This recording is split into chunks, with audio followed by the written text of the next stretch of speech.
ایک مرتبہ اللہ کے نبی اپنی بیٹی کے گھر آئے، فاطمہ کے گھر. باہر دروازے پر کپڑا لٹکا ہوا تھا، اس میں کوئی تصویر بنی ہوئی تھی جاندار کی. آپ اندر نہیں آئے، آگے چلے گئے. حضرت علی آئے، کہا فاطمہ ابا نہیں آئے؟ کہا نہیں. کہا اس طرف آ تو رہے تھے. پتہ چلا اللہ کے نبی آگے چل گئے. پتہ چلا کہ اس گھر میں تصویر لٹکی ہوئی ہے. فاطمہ کو تنبیہ کی، بیٹی یہ کیا کیا ہوا ہے، تنبیہ کی.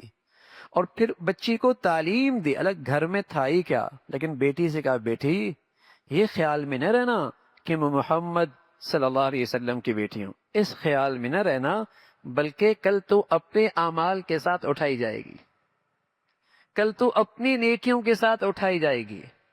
میری نسبت بھی کافی نہیں جب تک کہ ایمان اور اعمال صالحہ کی زندگی نہ ہو. اب تو کہتے بھائی سید ہے، چاہے بھنگ پی رہا ہے، چاہے وہ سٹے لگا رہا ہے، سید ہے بس، چاہے وہ بھنگ پی رہا ہے. ہاں نہ میاں، کوئی بھی نسبت اسی وقت مبارک ہے جب اس نسبت کا لحاظ بھی ہے، اس نسبت کا لحاظ بھی ہے، ایمان اعمال صالحہ کی زندگی بھی ہے. فاطمہ تیرے عمل تیرے ساتھ ہوں گے. حضور علیہ الصلوۃ والسلام کی یہ بیٹی چکی خود پیسا کرتی تھی، پانی بھی لایا کرتی تھی، جھاڑو بھی دیا کرتی تھی، کام کاج بھی کرتی تھی.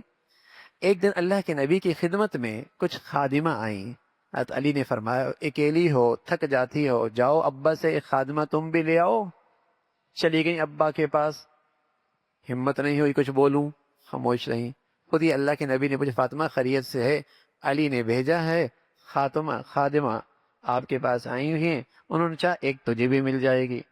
اللہ کے نبی نے فرمایا بیٹی ابھی تو مدینہ کے ضرورت مند بہت سارے ہیں، پہلے ان میں تقسیم کر لوں. جب کچھ بھی نہ بچا کہا فاطمہ بیٹی جب رات کو جو بستر پہ جائے نا اور تھک جائے تو سبحان اللہ، الحمدللہ، اللہ اکبر 33 مرتبہ اور یہ 34 مرتبہ پڑھ لیا کر.